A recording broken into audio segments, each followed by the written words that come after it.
Vande Mataram foundation రూపకర్త గౌరవనీయులైన శ్రీ రవీందర్ సార్కి, ఫౌండేషన్లో పనిచేస్తున్న శతశాతం మీద కృషి చేస్తున్న ప్రతి ఒక్క వాలంటరీకి శుభోదయం తెలియజేస్తూ, ఈ లిటిల్ లీడర్స్ లిటిల్ టీచర్స్ అనేది చాలా మంచి కాన్సెప్ట్. రవీందర్ సార్కి వచ్చిన ఆలోచన చాలా చాలా బాగుంది. గత సంవత్సరం ఇంతకు ముందు కూడా మంచిర్యాలలో కూడా చాలా సక్సెస్ఫుల్గా ముందుకు పోయింది. అలాగే ఈ శతశాతంలో భాగంగా ఈ లిటిల్ లీడర్స్ లిటిల్ టీచర్స్ అనేది ఏదైతే కాన్సెప్ట్ ఉందో ఆ రకంగా మా పాఠశాలలో గ్రూప్స్ కూడా చేయడం జరిగింది. పిల్లలందరూ కూడా చాలా రెగ్యులర్గా వస్తున్నారు. వివి వాళ్ళ ఇంటికి వెళ్ళి వాళ్ళని తీసుకొచ్చి వాళ్ళ మీద ప్రత్యేకమైన దృష్టి పెట్టడం, సి గ్రేడ్ పిల్లల మీద ప్రత్యేకమైన దృష్టి పెట్టడం అనేది జరుగుతుంది. ఇది చాలా చాలా మంచి ఆలోచనని తెలియజేస్తూ, ఏదైతే ఈ ప్రభుత్వ పాఠశాలలకి బలోపేతనం చేయడం కోసం మీరు చేస్తున్న కృషి అమోఘం అని తెలియజేస్తున్నాను. ఈ ఒక్క పాఠశాలే కాదు, ఇంకా చాలా పాఠశాలలు ఉన్నాయి, ప్రభుత్వ పాఠశాలలు.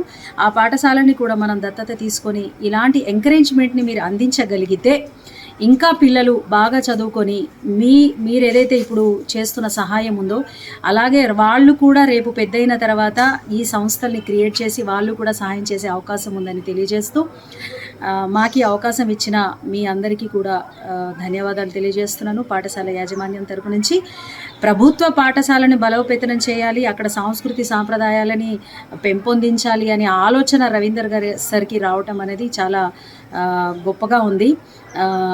తన వంతు కృషిగా తను చేస్తున్న ఈ కార్యక్రమాలలో మా వంతు కృషిగా మేము తనంత కృషి చేయకున్నా తను చేస్తున్న ఈ ప్రాజెక్ట్ని తోడ్పాటును అందించడంలో సహకరిస్తామని, ఇంకొకటి ప్రత్యేకమైన విషయం ఏంటంటే మా స్కూలే కాదు ఇంకా చాలా పేద పిల్లలు చదివే స్కూల్స్ ఇక్కడ ఉన్నాయి.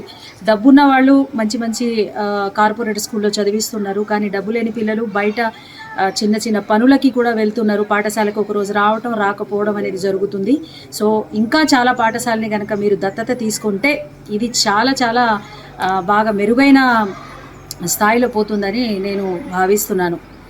Thank you.